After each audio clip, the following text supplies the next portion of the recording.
Let's see. I guess, what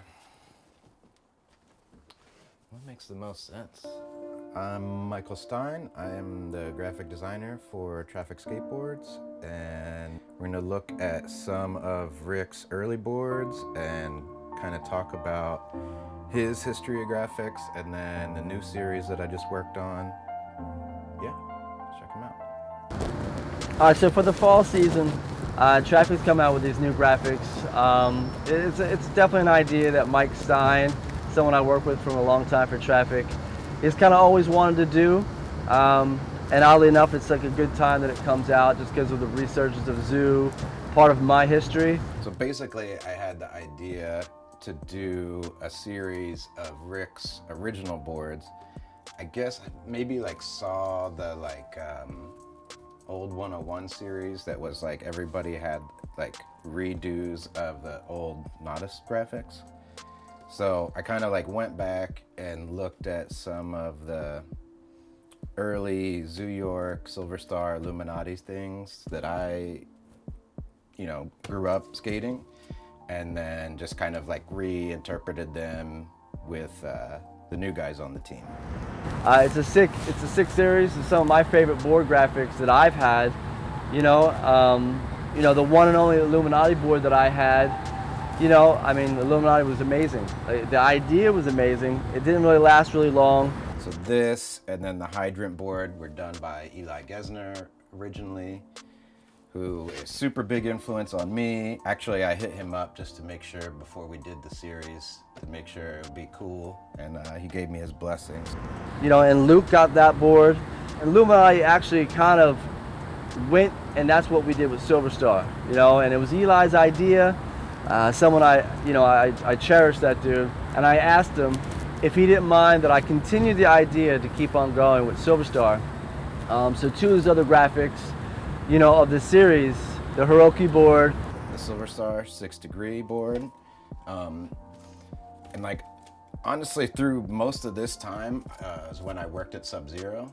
So I would see Rick all the time. We all skated these boards a lot. And what's kind of funny is like, they're such good shapes right now. And this is like in 96, 97, when everybody is skating like little 7.5 toothpicks. So this looked insane then, but it's like totally a normal board now. And yeah, this one is kind of the famous one. It's pretty shredded, but this is actually one that Rick skated back in the day, with the old like Zoo York Empire wheels and Sub-Zero sticker. And my buddy Mitch found this. It was given to him and then he passed it along to me, so pretty sick.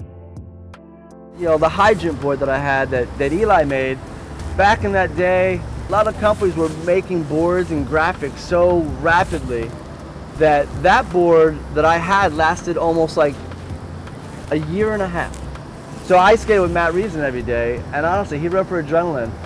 With that one graphic that I had, before we made the kite board, Matt might have had 20 graphics on Adrenaline, which was insane. You know what I mean? Like, that takes up a lot of space when you're trying to put it on your walls, you know what I mean? And I'm redoing my own Phantoms graphic, which the Phantoms is, it's a hockey team, which is the junior affiliate of the Flyers. And I like hockey and stuff like that. This was the minor league team in Philadelphia, the Phantoms. And then he just put the little Silver Star guy on there. The most personal one that I had is my love board. That was the very first one. It wasn't even a thought. I just, when they said, hey man, we want to give you a pro board, I'm like, I want the love graphic. You know what I mean? Stemming from the tattoos that Puka and McKenna got with me. It meant a lot. And Rich being, from this area, it made sense that Rich had that one. I kind of put Rich Adler for that one just because he's probably the only other dude that actually grew up skating at Love. So it kind of makes sense. So the series is pretty meaningful, and it should do pretty well for the people who kind of still hold back to those days. There's so many people that really love these graphics and remember them, but there's no way you can actually find them now. So part of it was just my collector nerd brain wanting to like be able to skate these again. These graphics aren't just graphics, they're reminiscent of time periods.